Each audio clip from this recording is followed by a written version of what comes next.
ಏನಪ್ಪಾ ಅಂತಂದ್ರೆ ರಾಮಕೃಷ್ಣ ಮಿಷನ್ ಸ್ಥಾಪನೆ ಮಾಡ್ತಾರೆ ಗುರುಗಳ ನೆನಪಿಗೋಸ್ಕರ. ನೋಡ್ರಿ, ಗುರುಗಳ ನೆನಪಿಗೋಸ್ಕರ ಎಷ್ಟು ಪುಣ್ಯದ ಕೆಲಸ ಮಾಡಿದ್ರು ಅವರು ಸ್ವಾಮಿ ವಿವೇಕಾನಂದರು. ಆ ಸ್ವಾಮಿ ವಿವೇಕಾನಂದರು ಎಂತ ಅದ್ಭುತ ಶಕ್ತಿ ಎಂಬಕ, ನೊಂದವರು, ಕುಷ್ಠರೋಗಿಗಳು, ಬಡವರಿಗೆ, ಆ ಅನಾಥರಿಗೆ ಬೆಳಕಾಗಿರ್ತಕ್ಕಂಥ ನಂದಾದೀಪ ಅಂದ್ರೆ ಅದು ಸ್ವಾಮಿ ವಿವೇಕಾನಂದ. ಅದು ಎಮ್ಮೆಲಿದ್ರು ಕೂಡ ನಾವು ಹೇಳ್ಬೋದು, ಅಂತ ಮಹಾನ್ ವ್ಯಕ್ತಿ ಅವರು. ಒಂದ್ಸರಿ 1893 ಚಿಕಾಗೋ ಸರ್ವಧರ್ಮ ಸಮ್ಮೇಳನ ನಡೆದಿರ್ತ. ಆ ಸರ್ವಧರ್ಮ ಸಮ್ಮೇಳನದಾಗ ವಿಶ್ವದ ಎಲ್ಲಾ ಅಗ್ರಗಣ್ಯ ನಾಯಕರಲ್ಲಿ ಬಂದಿರ್ತಕ್ಕಂಥ ಸಮಯದಾಗ ಎಲ್ಲರದ್ದು ಕೂಡ ಭಾಷಣ ಮುಗಿತೆ.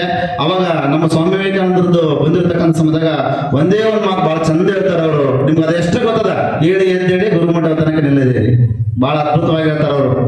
ಭಾರತದ ಮಣ್ಣಿ ನನಗೆ ಪವಿತ್ರ, ಅದುವೇ ನನ್ನ ತೀರ್ಥಕ್ಷೇತ್ರ, ಆ ತಾಯಿ ನನ್ನ ಮಾತೃ ತಾಯಿ, ಆ ಗಾಳಿ ನನಗೆ ಪವಿತ್ರ, ಆ ಭಾರತ ಮಾತೆ ನನ್ನ ನಿಜವಾದ ತಾಯಿ ಅಂತ ಹೇಳ್ತಕ್ಕಂಥ ಮಹಾನ್ ವ್ಯಕ್ತಿ ಸ್ವಾಮಿ ವಿವೇಕಾನಂದ.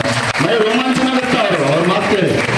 ಅವಾಗ ಹೇಳ್ತಾರ, ಕಬ್ಬಿಣದಂತ ಏನೋ ಎಂತ ಅದ್ಭುತ, ಕಬ್ಬಿಣದಂತ ನರಮಂಡಲಗಳು, ಉಕ್ಕಿನಂತ ಮಾಂಸಖಂಡಗಳು, ವಿದ್ಯುತ್ ಶಕ್ತಿ ಇರುವಂತ ಯುವಕರೇ ಹೇಳಿ ಎದ್ದೇಳಿ ಗುರಿ ಮುಟ್ಟುವ ತನಕ ನಿಲ್ಲದಿರಿ ಎಂಬ ಸಂದೇಶವನ್ನು ಜಗತ್ತಿಗೆ ಸಾರಿದ ಮಹಾನ್ ಸಂತ ಸ್ವಾಮಿ